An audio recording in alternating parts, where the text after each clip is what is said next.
He yanked me with so much force. My first reaction is, oh my God, he's gonna rape me. It's the most difficult fight to stay sane when you have sharks eating someone else underneath you, literally inches away. The only thing I can think of is, how much is it going to hurt to have your throat cut? He knows that I'm alive, so he's trying to get rid of my mom so he can finish what he started.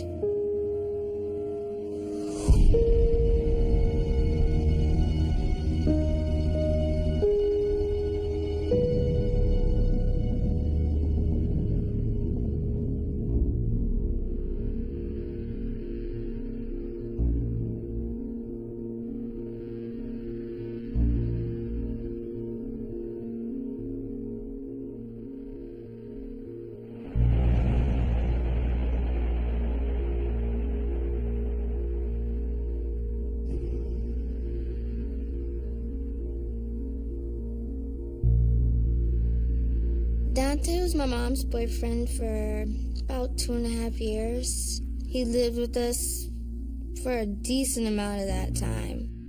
I just had this weird feeling that I didn't trust him. Like, there had been a few incidents one time, like a couple of our games where our PlayStation went missing, and it was kind of weird.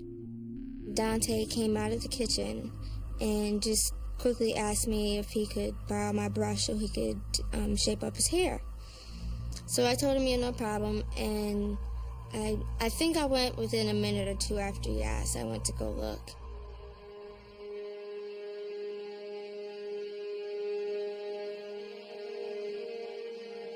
I went to go look for the brush, could not find it. And I had the lamp in my hand, and I went to go give it back to him, and he grabbed me. The lamp dropped, bowl broke, and he yanked me with so much force. It happened so quickly, I don't even know how I made it from the hallway to my mom's bed. That's how quick it was and how forceful it was that I didn't even know. Dante was a big guy, 6'2", 6'3". I'm 5'4", 115 at the most. So me compared to him, I honestly had no chance. He got on top of me and straddled me, and my first reaction was, what are you doing? What are you doing? And I'm yelling at him, get off of me, get off of me, what are you doing? And he's just pinning me down by my arms, holding me down really, really hard, and just kept telling me to shut up, shut up, shut up, yelling at me. And my first reaction is, oh my God, he's gonna rape me.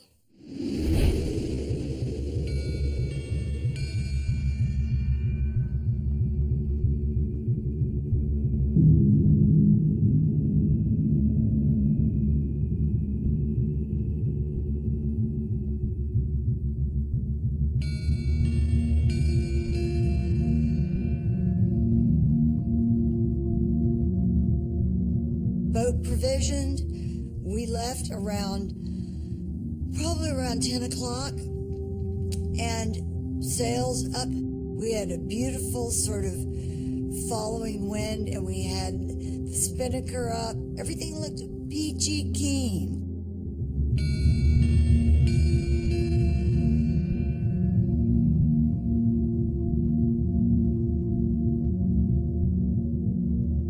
So we sailed into the night, everybody on their watch.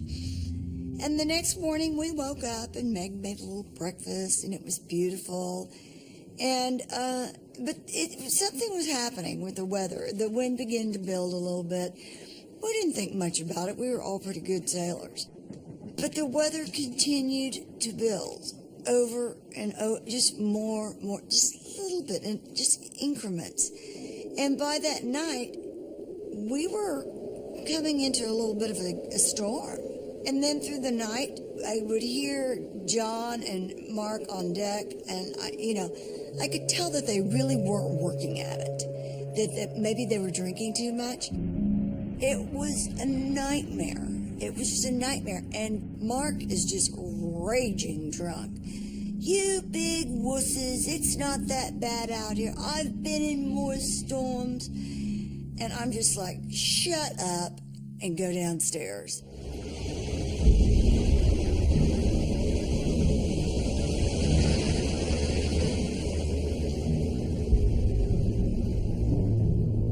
It only got worse throughout the night. It got to the point where I almost couldn't steer the boat.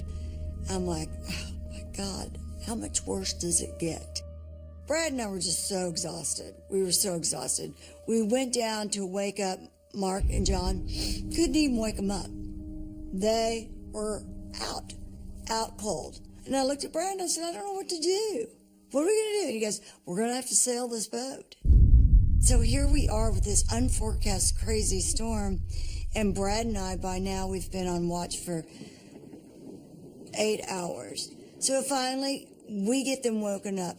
Mark's hungover, John's hungover, Brad and I are exhausted to the very core of our being. So Brad and I went down into our bunks and left Mark and John on a secured deck.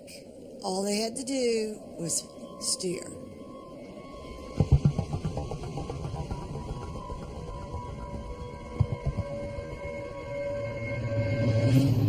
And I wake up and I'm in my shorts and my little sweatshirt, and he goes, come on, we gotta go. And I jump out of my bunk and I land like knee deep in water, and I'm like, what's going on?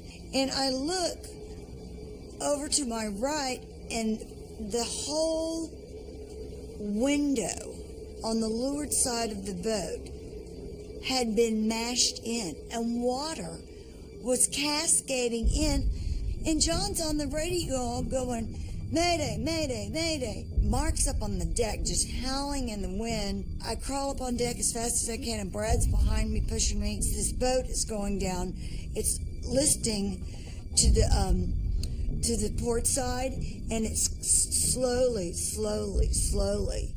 it's just filling with water.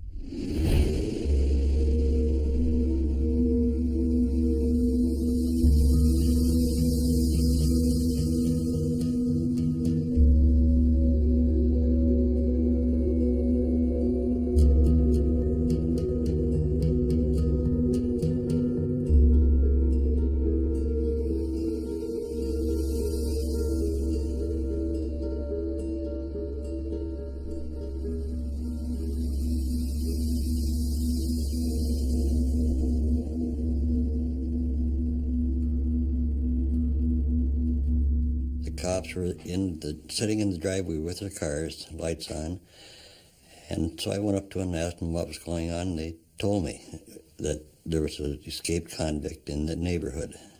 I felt secure and safe that he wasn't in the house, and I figured if he was outside, the cops would have found him, so I just stepped through the kitchen door, and out from behind came a knife and a big wrench. I just froze at the time because I didn't know what to do. From there, he made me go over, sit by the table where I had to tie myself up with electrical cord.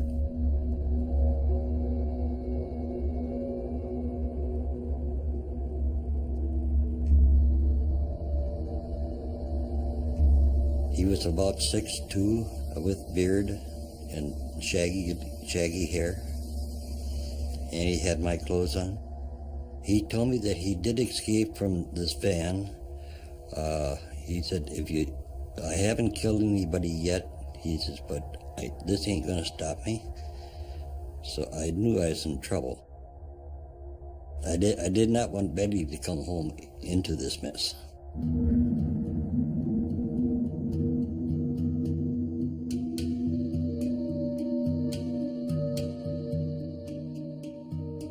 Got out of the car, went into the house. Gordy was sitting in my chair, which is not typical, and he had a strange look on his face. didn't think too much about it. I kind of bent over to greet the dog. And when I stood up, I came face to face with a very large man who had a fillet knife very, very close to my throat and a very large wrench in the other hand. Well, Betty turned pale white. He just looked evil.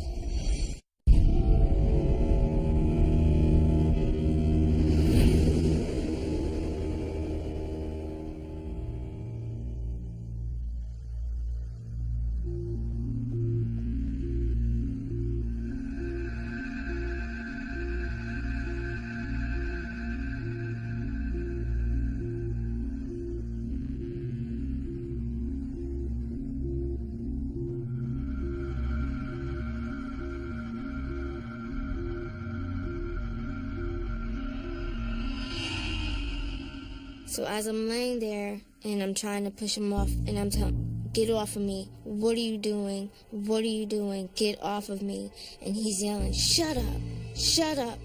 And I'm pushing and I'm pushing. And the last time I tried to push, I felt a knife with my hand. I'm pulling back and I feel my fingers go over a knife. And it was a kitchen knife. I panicked and immediately thought, he's trying to stab me. My first reaction is to throw my hands up and protect my face and my neck, because that's what he's trying to get. So I'm throwing my hands, just keep trying, and keep trying. I looked at him, and he looked possessed. Like he was so angry. And I couldn't understand why any of this was happening. I did nothing wrong. I think I wanted to ask him why he was doing this to me, but I couldn't get it out, and he was just staring at me like he wanted to kill me. He looked at me like he wanted me dead. He proceeded to try to stab me, and I felt him jab me once or twice. When he stabbed me, it's kind of a straight across on this side, and then on this side, he was definitely trying to do some damage and trying to find something that would cause me to die.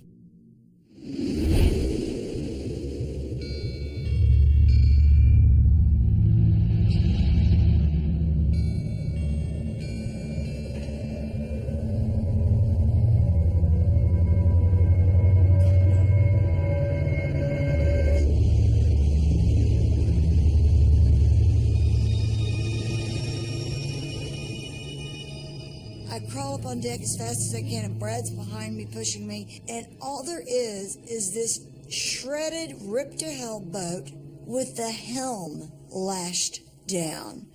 It's been tied down.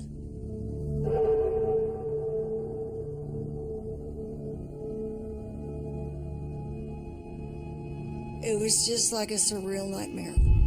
It was like, this can't be happening, but it is. All of a sudden, I look at Brad, and he's trying to uncleat the rubber Zodiac dinghy from the deck. And he says, come on, we're going to go. We push the rubber Zodiac dinghy over the side, and we swim out with it.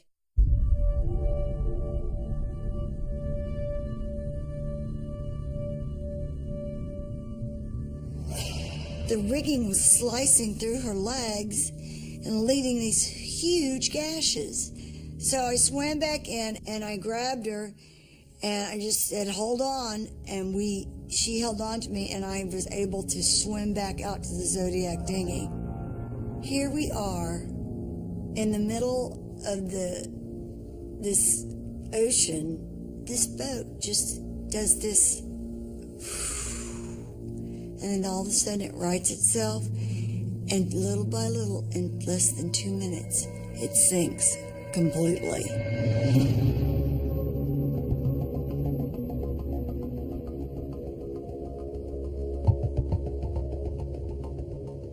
It was so cold.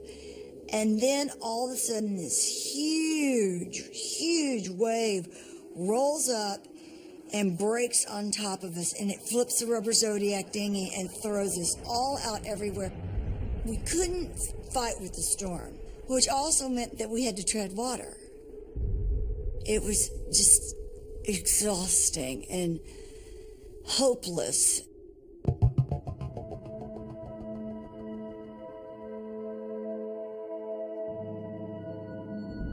And it was so incredibly cold because the wind chill was 40 degrees.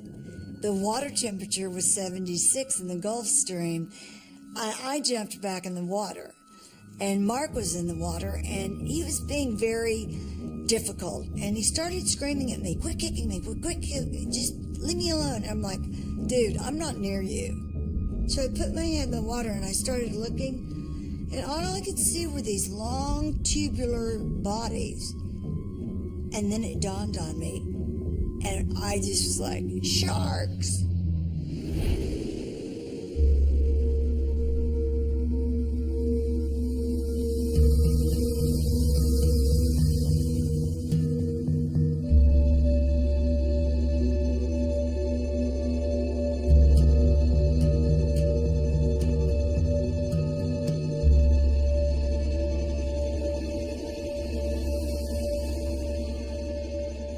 It was like I was numb. I was in shock. I couldn't put it together. What was he doing in our house? What was going to happen to us? We just tried to be as nice to him as possible, just to keep him busy.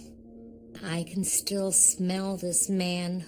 It was a smell I will never forget. It was a putrid, overwhelming sweat, perspiration smell. He never touched Betty, but he did hold the knife to her to make her go where he wanted her to go. I mean, he was in control. He had told us that he was a 3-time loser. He had nothing else to lose, and he wasn't going back to prison.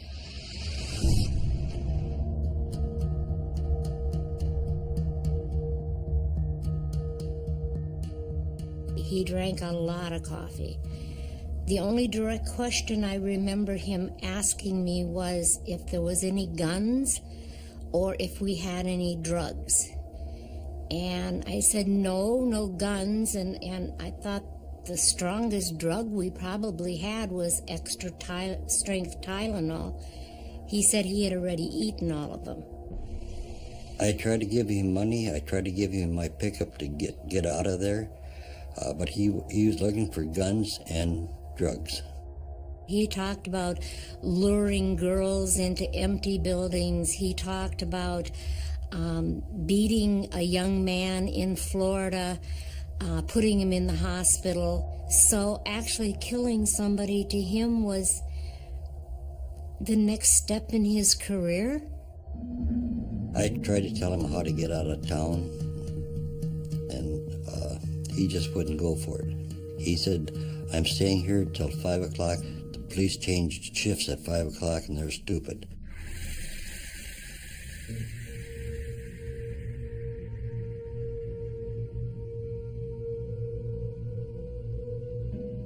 I fixed him a frozen pizza, which is really about all I had, and more coffee. And I was hoping that she'd have thrown it at him when it was hot, but she did not. I was terrified. I was definitely working by remote control. What I was told to do is what I did. There was no doubt in my mind if I didn't do what he wanted, he would use force. I did not want to be killed in front of Betty. He's got this knife, this fillet knife that he's holding, and I'm thinking that we're going to die. It's just a question of when and how much it's going to hurt.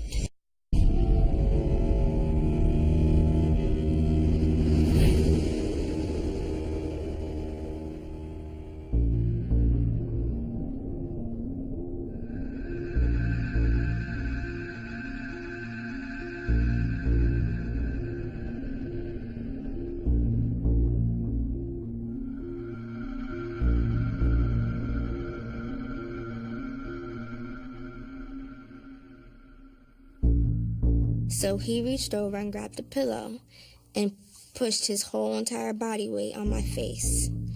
and I passed out in probably 3 seconds. I don't even think I had enough time to think about what was happening. That's how fast it was. I thought in those 3 seconds that I was dying.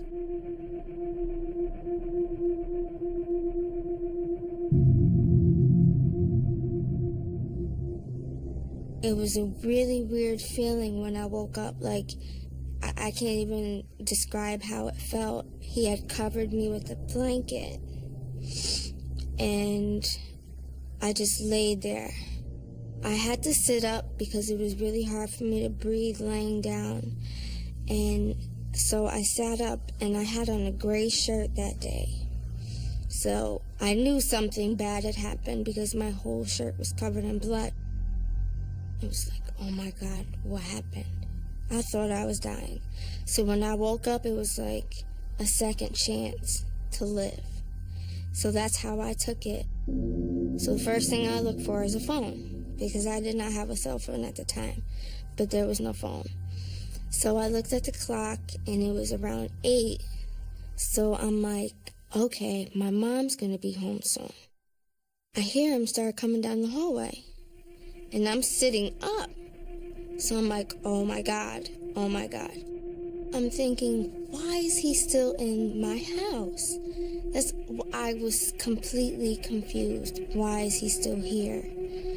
And so I started thinking, okay, how do I get out?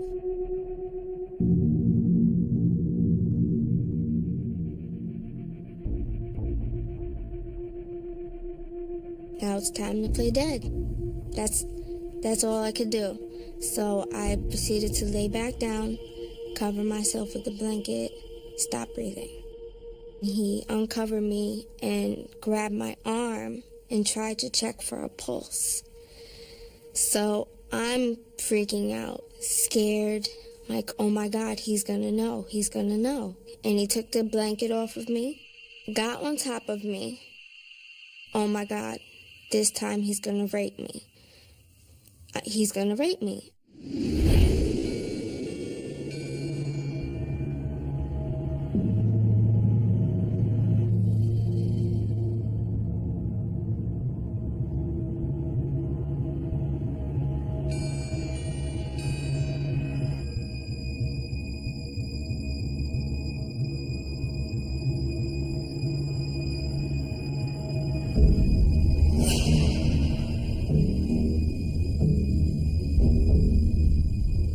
There were like hundreds of them. Big little fins. You could see through the top of the wave, and there were these bodies just floating around you. So now we were not only freezing to death, we were surrounded by sharks. The colder you get, the thirstier you get, the more your mind begins to become a bit delirious, and it starts setting in.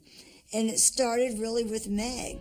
Meg began to moan a lot and moan about her legs. And so we uncovered them and noticed that they began to get really red around the sides. And there was no way to turn around the infection. So here we were sloshing around in this mush of excrement, dead seaweed, blood, pus, urine. And Meg's wounds were just getting worse. She was hypothermic, and she was also very dehydrated. And Mark and Meg and John were bickering. We're all gonna die. All of us are gonna die. And I'm just like, stop. Everybody just stop. We've got to focus. And I just hear this. And I'm like, oh my God, what are they doing? They're drinking salt water. And I'm like, are they nuts? Every sailor in the world knows you absolutely never ingest salt water. It's a kiss of death. Everybody's kind of looking at each other really oddly, because I know when you drink salt water, it causes your brain to malfunction and your kidneys to malfunction, and then the conversations begin. John's saying, it's right there. Don't you see it? I just saw land. And we're going to go get a pickup. And once I'm going to swim to land, I'm going to get a pickup. And the land's right there. And you're saying in your mind, there's no land there.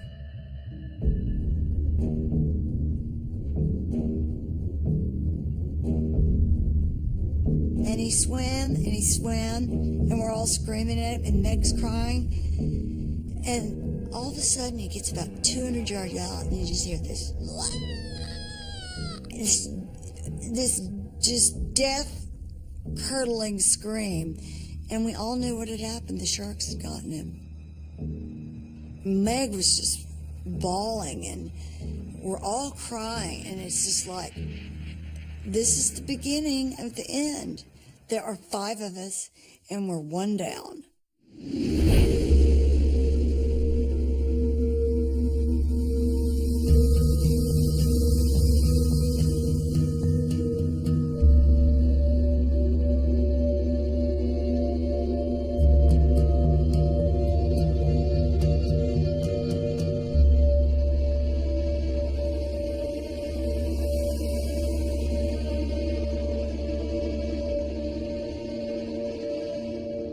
When he saw his picture on the news, he says, I look good.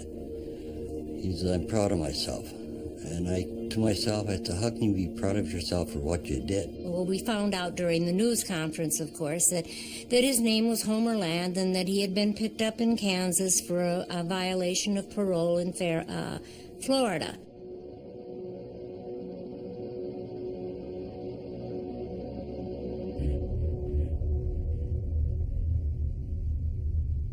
He wanted to watch Murder, She Wrote. I thought to myself, it's almost otherworld kind. I mean, we're watching a show that we enjoyed watching too, but we're watching it with a man who I think is eventually going to kill us.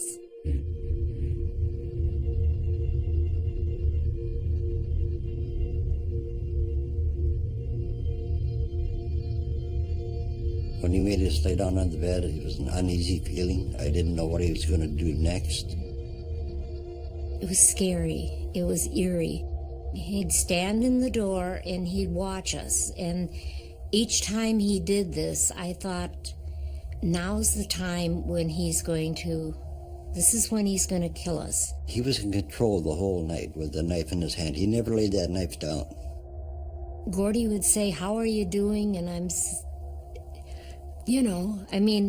what am I supposed to say? I'm doing fine, honey. This is just a walk in the park.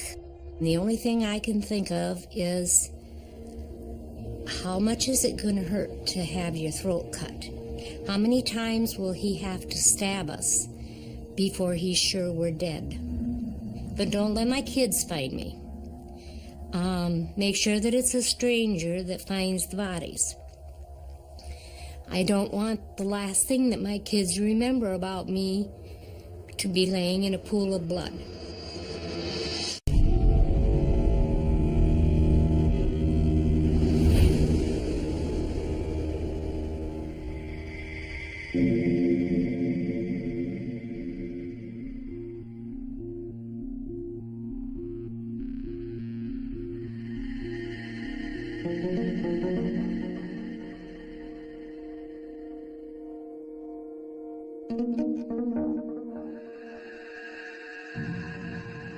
I'm just sitting there not breathing, hoping to God that he does not realize that I'm alive.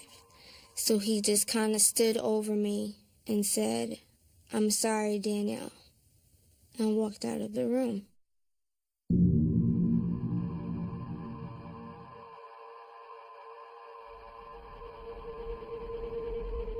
Every time he came in, I was nervous because I thought he was going to see my eyelashes flutter.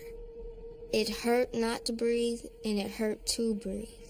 It was a horrible situation, and I just remember trying really hard to be quiet and hold my breath for as long as possible, because I knew the minute I exhaled, it was going to be noticeable, and he was going to know. He comes running down the hallway. Again, I lay down, cover myself up, and stop breathing. This time he just comes and he kind of like wraps me up in the blanket and pushes me right off my mom's bed. I was laying on the side of the bed, really on my side, kind of. It was very uncomfortable. And I heard the door, and okay, my mom's home.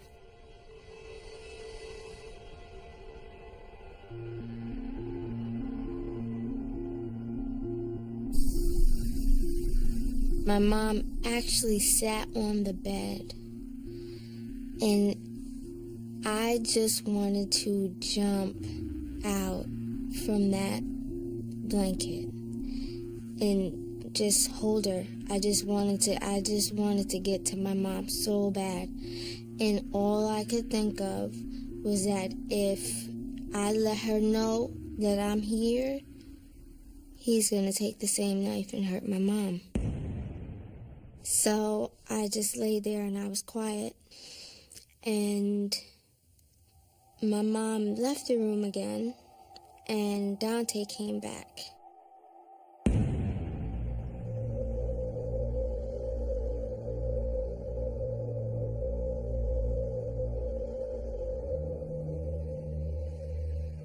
There was a window that led to an enclosed back porch. He opened the window, moved my mom's bed so he can get to me, picked me up, put me out on the back porch. And I just remember laying there like, oh my God. There was no door leading to outside. I couldn't run out and find help. I had to go back through the house in order to get anything. So I was just back there, like, what do I do now?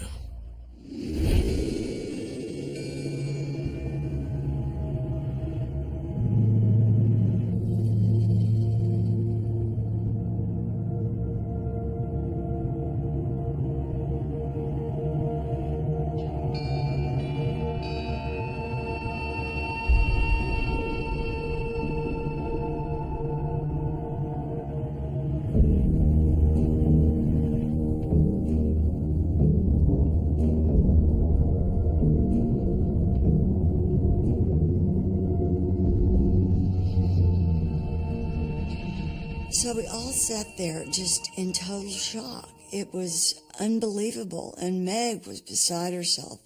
So I went up and sat with her and tried to console her, and it was just impossible. Mark said, I'm going to sit here and take care of Meg. And the next thing you know, I hear Brad shaking me, and he goes, what is Mark doing to Meg? And I'm like, what are you talking about? And he goes, just listen. And he's going, come on, just do what I say. Brad and I jump up, and Brad just grabs Mark by the neck, and he goes, dude, I have so had it with you. You leave her alone. You don't need to molest this woman. She's dying. Mark's just like really angry, and he's going like, F you all, I hate this thing, we're all gonna die anyway, I'm gonna go back to 7-Eleven for beer and cigarettes. So he lowers himself over the side, and Brad and I are kind of freaking out. Meg's lying back in the back, and she's just shivering and crying, and all of a sudden we feel this bam on this rubber Zodiac dinghy, and then again, bam, and bam, and all of a sudden this frenzy breaks out around us. There are sharks everywhere, and they're actually eating Mark underneath the rubber Zodiac dinghy. And it's the most difficult fight to stay sane when you have sharks eating someone else underneath you, literally inches away. And they ate him for hours. Brad and Meg and I huddle up together and just lay there and just pray.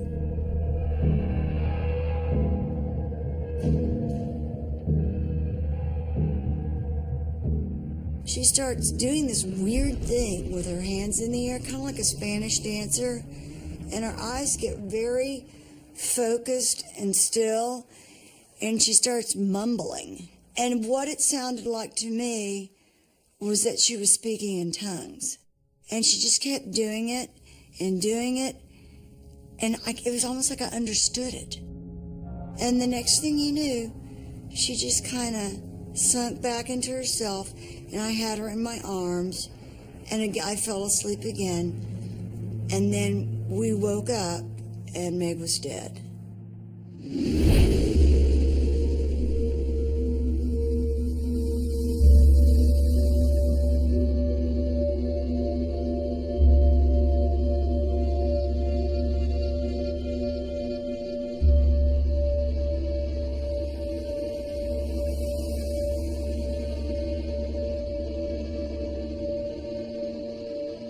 Gordy is, I think, feeling worse by the minute because the typical man should protect his wife. I was trying to figure out ways to save Betty, how to escape, and there were things going through my mind. Is he going to kill us? Gordy wanted to slide a dresser in front of the door and go out the bedroom window. But first of all, I knew he'd hear us. I knew he'd hear us. I knew he'd get in. I knew that's when we'd die. I couldn't do it. I just froze. I couldn't do it.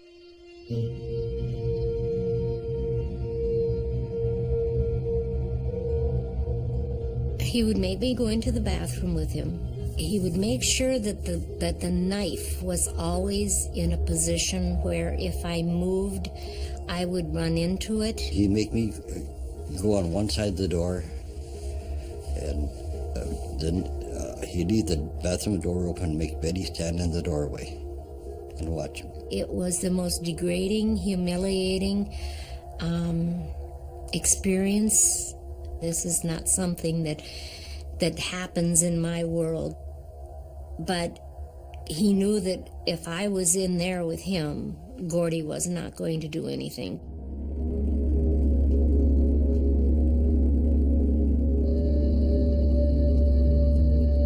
First, he tried using Gordy's electric shaver. His beard was quite long. He burnt the shaver out. In my mind, the identity wouldn't work because he's 6'2", I'm 5'8", but he did take my clothes and wear them, took my glasses and wore those, my cap.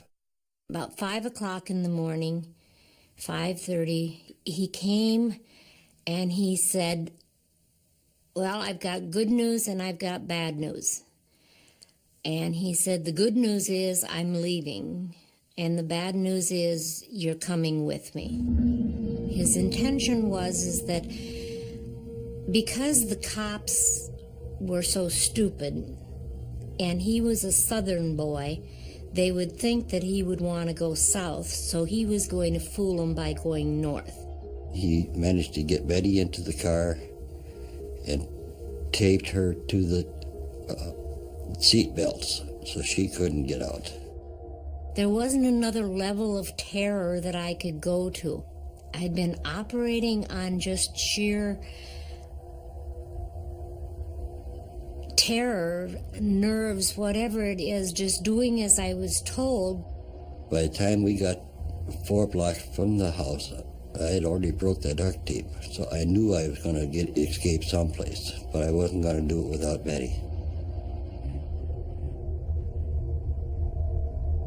He went in, and then Gordy said to me, I have busted the tape. He opened his door, he jerked my door open and started ripping at the tape. He said, we have to go now, it's our only chance. And I'm frozen.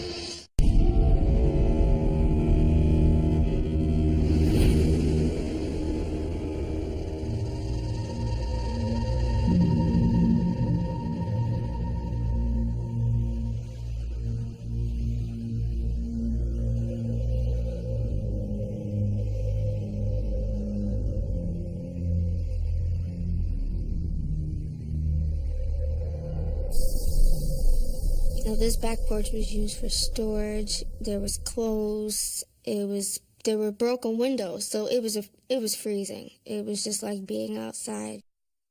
I wanted to lay where I was at first because I assumed that he was going to come back and look through the window to make sure that I was still there. If he was checking on me while I was in my mom's bed, he's going to check on me again.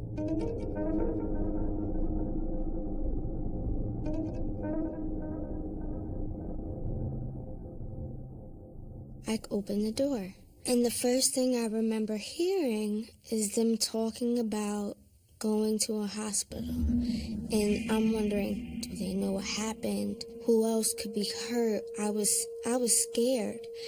And my mom just kept saying, we need to go to a hospital, we need to go to a hospital. And Dante kept telling her, no, well, everything will be fine. And I'm like, what are they talking about?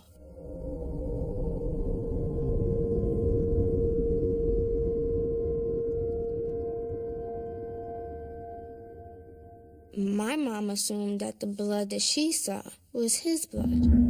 So therefore, no one is thinking that I'm somewhere hurt or somebody else could have been hurt in the house. They think it's Dante. As he's pacing, he's looking at the back door, and at some point he realizes that the back door has been opened. So he just stood there, staring at the door. I had gotten really strong somehow, because I remember hoping that he could see me staring at him, hoping that he saw me and he knew that I was not dead. I heard him ask my mom to go to the store or somewhere, and I'm like, oh my God. He knows that I'm alive.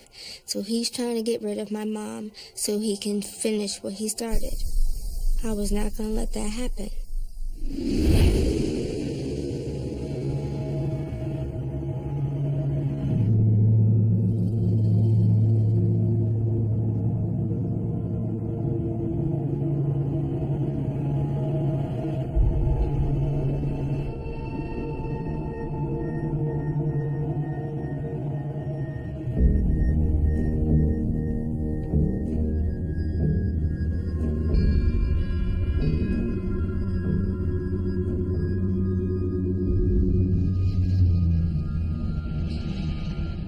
So we took her jewelry off for her family because it was the only way we would be able to prove to them that she died at sea, because she would never take her jewelry off.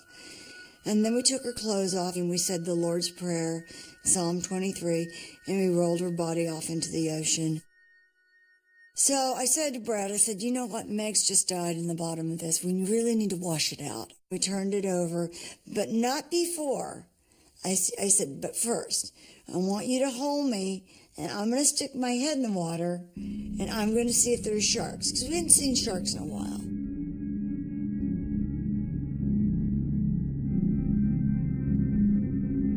So we turn it over, wash it out. I jump back in, and then I try to get Brad in.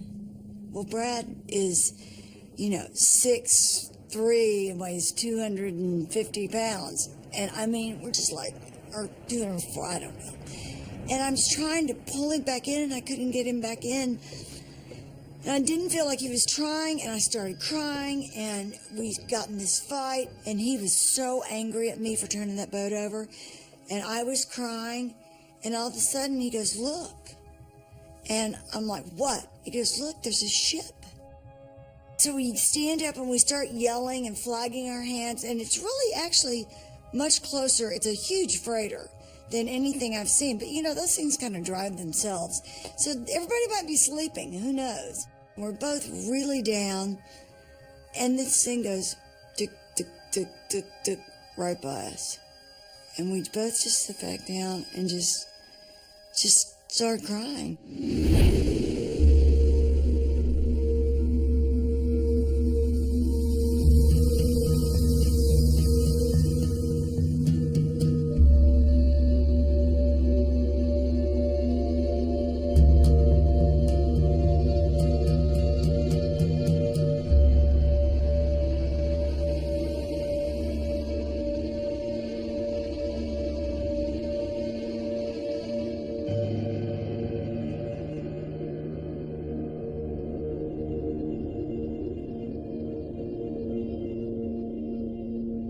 There's some things that you can do when you are scared. The adrenaline starts flowing, but she was hesitant because she could still see him in the store. He literally pretty much pulled me out of the car.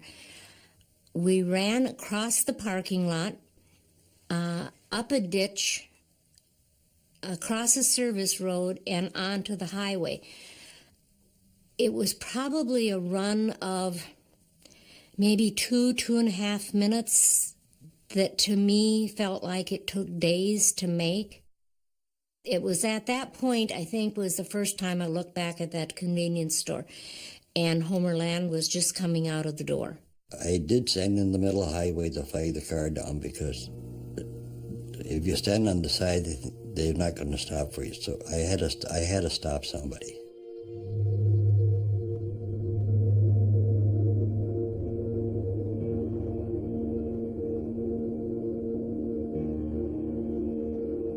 I finally let that part of me that had wanted to go into a puddle of female bawling, I needed to let it all out.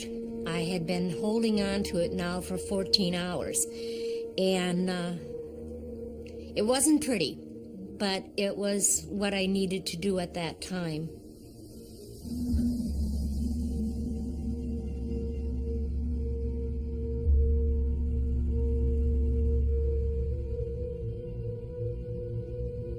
I don't think he wanted this. He just wanted to get away, and if he had to kill us to do it, he would have done it.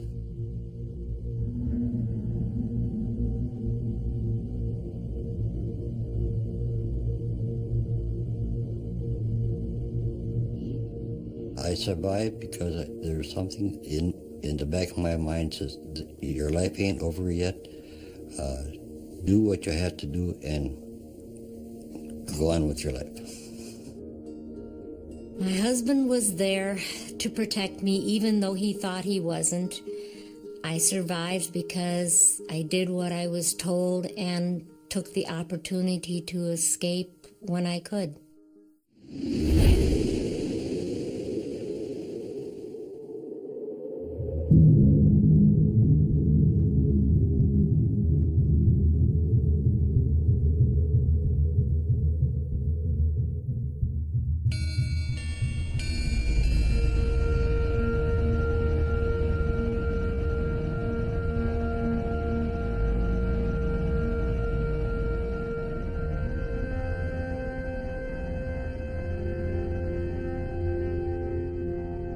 And all of a sudden, this huge freighter starts making this arcing turn. And we're like, oh my God, they see us. And I just jumped off and went overboard and started swimming. And then they threw over a life ring. And then I start thinking, oh my God, I'm just like bait for a shark.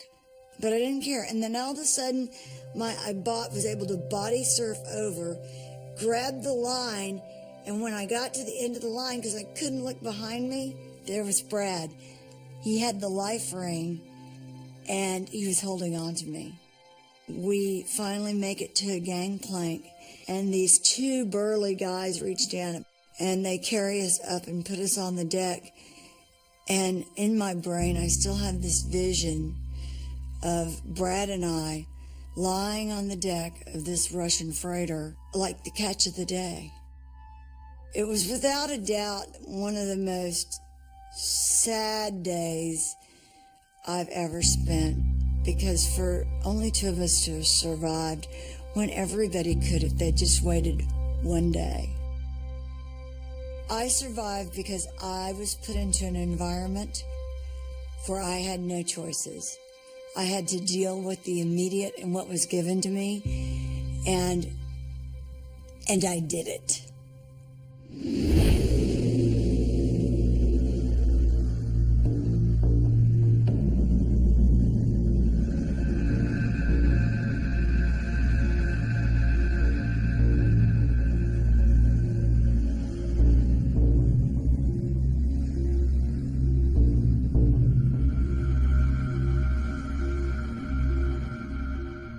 I mustered up every ounce of strength I had.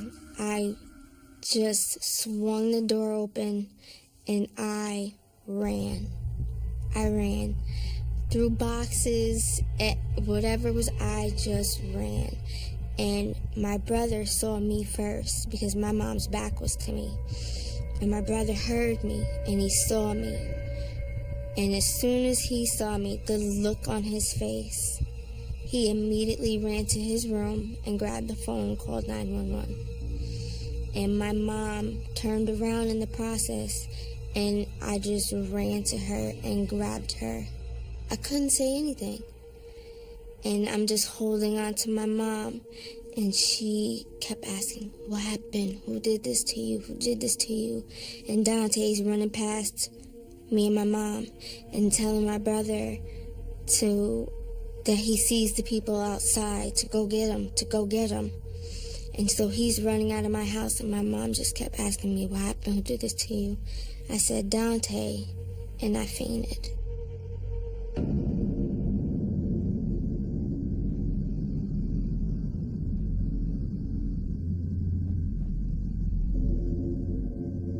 I was laying on the floor, and the paramedics came, and immediately they started cutting off my clothes because I couldn't tell them where I was stabbed because I didn't know. I remember asking him, am I going to be okay? Am I going to live? Am I going to live? And he said yes, and it was just a huge sigh, like, I made it. I made it. I ended up having around 160 stitches, internally and externally. And I also had nerve damage to my tongue, and I could not chew for 3 to 4 days. My tongue is actually still crooked, and I still have a little bit of nerve damage left over from what he did.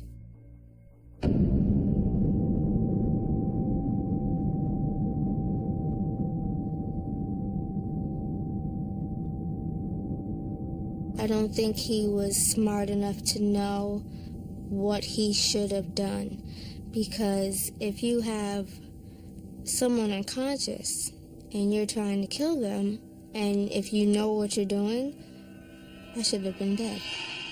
I survived because I wanted to live. I felt like 17 years is not enough. I felt like there was so much I still needed to accomplish, so much that I could do, that it wasn't my time. I could not let myself die. I did not look at myself as a victim, not once. I looked at myself as a survivor.